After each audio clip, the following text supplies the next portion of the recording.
Hello and welcome. Today we're talking about determining and viewing effective permissions for NTFS. So what does that mean by effective permissions? Essentially, these are to aggregate permissions that the user has to an object.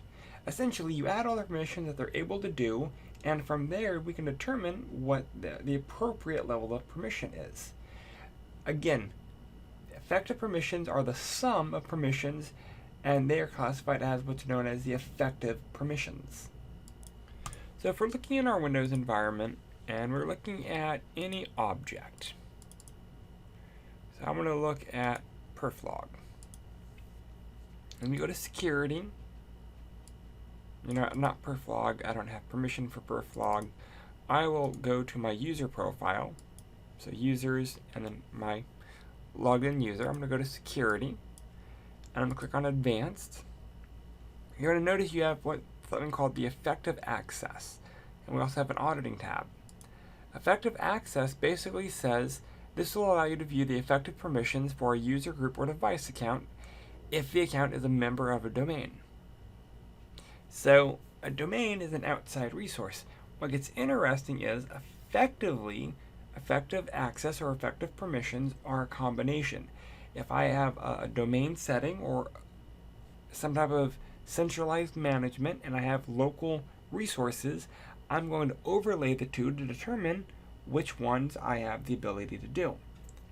So for example, I have an Excel sheet that I have I'm going to create. So I have a domain user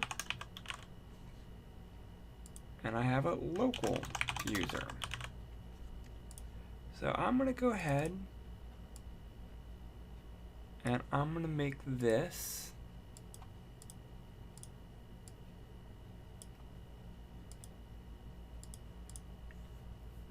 so my domain user has the ability to read.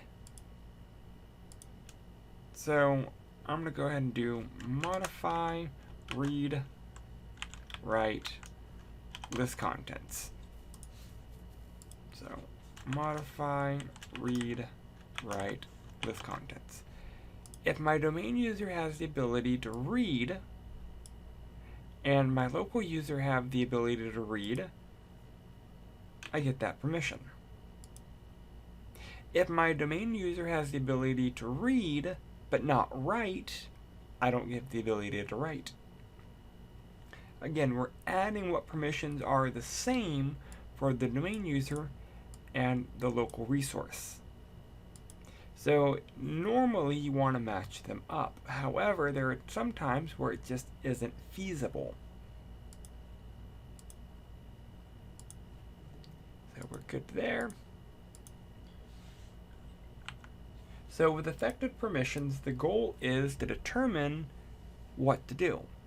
If you're not able to modify permissions via a GUI, you can always do it through the IC ACLS command line. And with that, we have the ability to grant, revoke, deny, or set certain levels of integrity levels of permissions.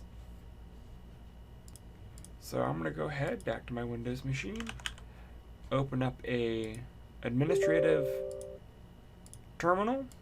I'm going to go ahead and navigate to my share drive. I want to go ahead and do iCal first of all.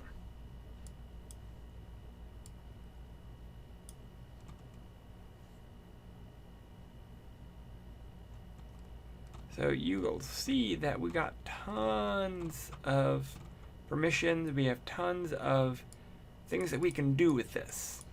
We can set owners, we can set names, we could set security identifiers, we can set sequence permissions, full control, modified, read, execute, read, write, and whatnot. Here are the special privileges. And then here are some inherent portions.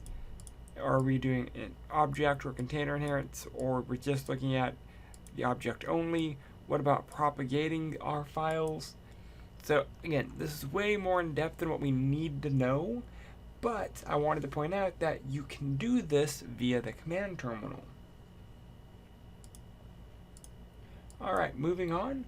How do we determine the appropriate permissions for a copied or moved file?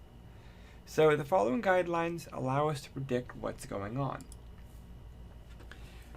If you move a file from an older folder to another folder in the same volume, it should retain the original permissions, going from one directory to another directory. However, if there are different permissions and the directory is set to allow for inherency, any new object placed inside the new directory will receive the new permissions.